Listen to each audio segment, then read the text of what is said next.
سرخط خبرهای مهم. در صدمه‌های نقلیاتی در خطلون 31 کودک و نورس جان دادند. نامه همدردی امام علی رحمان به ولادیمیر پوتین. وعده فرودگاه دوشنبه، نرخ چیتا ارزان می شود.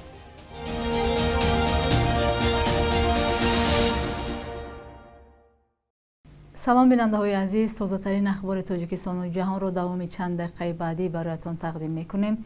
امروز جمعه 25 ایول است. با اطلاع مقامات انتظامی در خطلون تنها در 6 ماه سپری شده امسال در صدمه‌های نقلیاتی در ولایت رشته حیاتی 31 طفل و نورسی تا 16 ساله کنده شده است.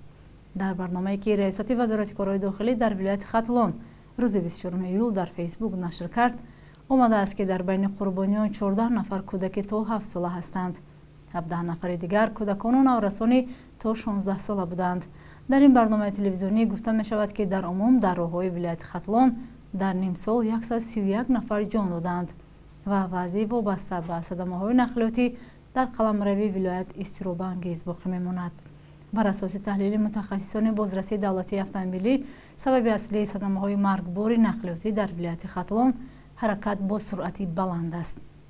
حصه صدمه‌های نقلیاتی مرگبار با سبب حرکت با سرعت بلند 46% بوده است. سالانه در صدمه‌های نقلیاتی در تاجیکستان صدها کس کشته و یا معیوبی یکم را می‌شوند. در پی هلاکت مسافران هواپیمای مسافربر در روسیه، امام علی رحمان رئیس جمهوری تاجیکستان با ارسال برقیه اظهار تسلی به ولادیمیر پوتین پرزیدنت روسیه با پیوندان و نزدیکان صدمه تعزیه بیان کرده است.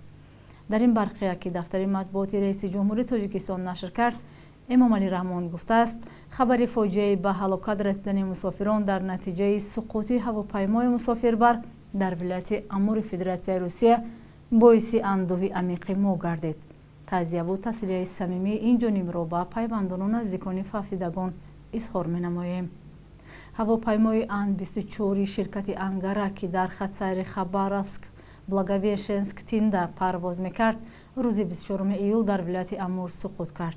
گوبرناتور این ولایت گفت در داخل هواپیما 43 مسافر از جمله 5 کودک و 6 عضو سرنشین بودند. باقی مانده های طیاره در دامنه کوه 15 کیلومتری تینده در منطقه دشوارگذر پیدا شده است. طیاره سقوط کرده تقریباً 50 سال قبل در کارخانه هواپیماسازی اویانت کیف استحصال شده است.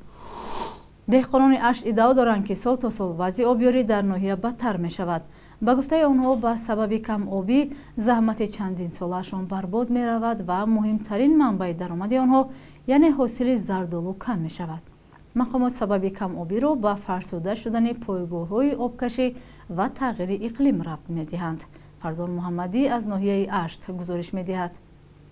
در چله تابستان قسمتی از درختان زردآلوی ناحیه اشت پژمرده شدند و باغپروران را از زردآلو پروری مایوس و ناامید کرده است. مالک خواجگی دهقانی غالبشاه که 9 هکتار باغ زردآلو دارد میگوید دهها درخت را امسال از دست دادند. درخت‌ها امسال به نهایت شرایطش وضعی زردآلو همین دونک بوین شد امسال.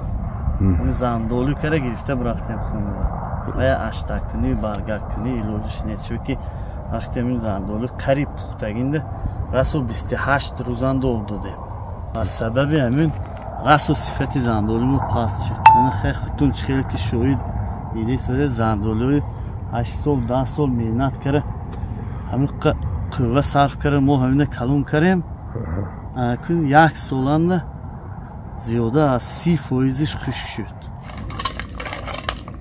بسیاری از دهقانان میگویند وضع در اکثر خواجگی ها امسال چنین بود. به باغ حکمت الله مشریپوف در یک ماه 1 بار آب آمده است، در حالی که حداقل 3 بار باید آب میگرفتند. نوابد خیلی دیر مسوس نمیم نسوس وارو میشد.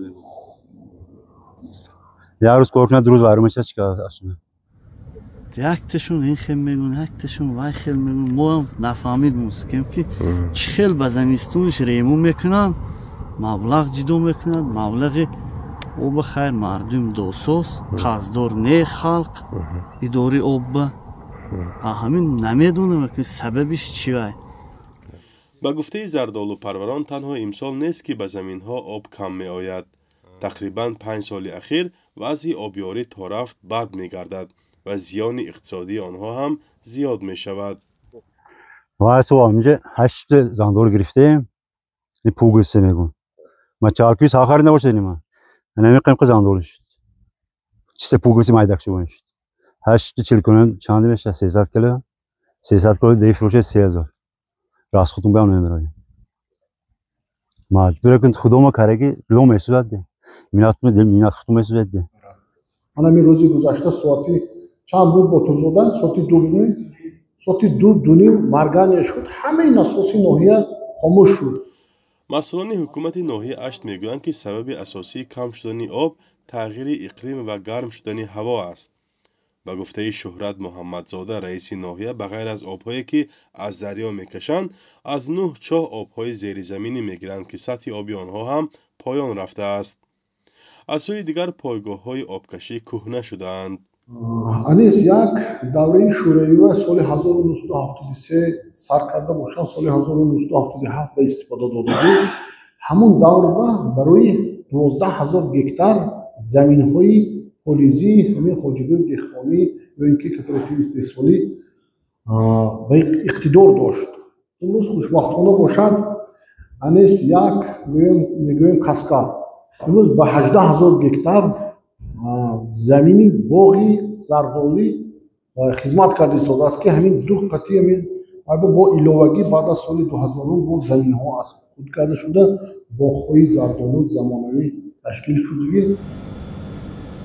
پایگاه آبکشی ناحیه اشت از رود سیر در دوری تقریباً 15 کیلومتر آب میکشد. 5 سال پیش این پایگاه با سبب قطع نیروی برق ویران شد. آن زمان مسئولان اداره آبیاری گفته بودند که به سبب فرسوده بودن قبورها کفیدند و از آن زمان تا حال مشکلی کمابی بیشتر می شود. مسئولان ساحه در حال به بهبودی وضع امیدوارند که سردار ریاستی بهداشت زمین و آبیاری در ولایت سوخت برای از خود کردن بیش از 4 میلیون سامانی که از جمله برای تعمیر پایگاه‌های آبکشی ناحیه پیش بینی شده بود در بازداشت است. اشت با 165,000 اهالی یکی از ناحیه‌های عمدتاً کشاورزی است. بجز یک کارخانه نمک دیگر کارخانه کلان صنعتی ندارد. یکی از وسیله اساسی تامین روزگاری مردم منطقه باغپروری است و کمابی به همین منبع درآمد هم تهدید می‌کند. فرزان محمدی، رادیو آزادی، ناحیه اشت. حبیبالله نظرزاده راهبر آژانسی هوانوردی در نشست خبری روز 23 ایول در دوشنبه گفت نرخ بلیط شرکت‌های هواپیمایی داخلی و خارجی در تاجیکستان ماه‌های نزدیک ارزان می‌شود، ولی او زمان ارزانشوی چیپته‌ها را دقیقاً اعلان نکرد. نظرزاده ارزانشوی قیمت بلیط را با سیاست آسمانی باز که چند پیش در کشور جاری شد ربط داده است. با گفته او با مقصد کم کردن ارزش بلیط مدیریت فرودگاه دوشنبه تصمیم گرفته است که به همه شرکت‌های هواپیمایی در خدمت رسانی روی زمینی 40% تخفیف پیشنهاد کند. گران بودن نرخ بلیط هواپیما بعضی مهاجران تاجیک را مجبور می‌کند که از راه‌های زمینی از جمله طریق اتوبوس به قزاقستان و روسیه سفر کنند و یا برعکس به وطن برگردند. سفر با نقلیات زمینی تا 3-4 روز طول می‌کشد و مهاجران می‌گویند در راه‌ها بخصوص در بیابان‌های قزاقستان و هنگام ورود به حدود روسیه عذاب می‌کشند. بخش یک روز تاریخ از مهمترین تحولات تاریخی برای امروز خبر می‌دهد.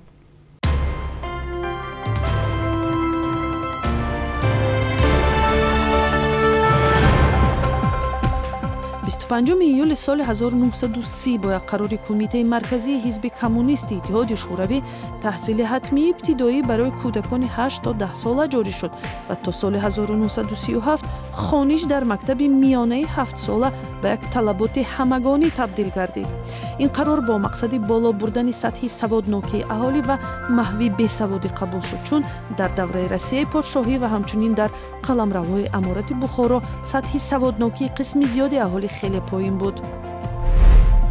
بانک ملی تاجیکستان آخر ماه ایول سال 2017 تنگه‌های با ارزش 1, 3 و 5 سومانی به استفاده داد که برای معامله‌های معمولی همه روزه بیشتر به کار می‌روند.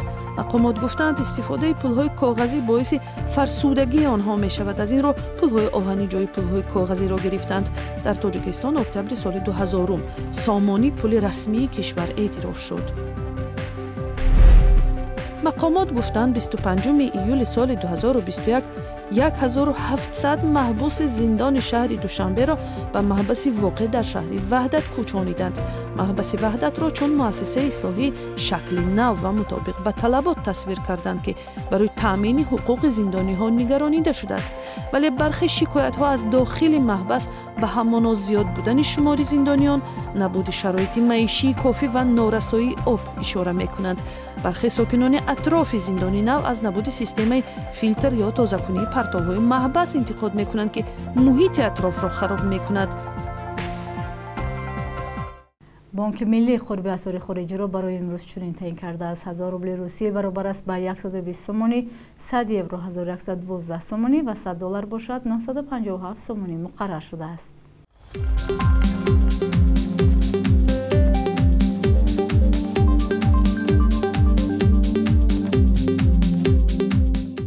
بینندگان عزیز، این آخرین برنامه نویدی بامدادی در هفته روان بود، اما شما می توانید روزهای استراحت هم اخبار و گزارش های تازه را در سامانه و شبکه‌های اجتماعی رادیو آزادی پیدا نمایید. استراحت خوبی داشته باشید. خدا نگهدار.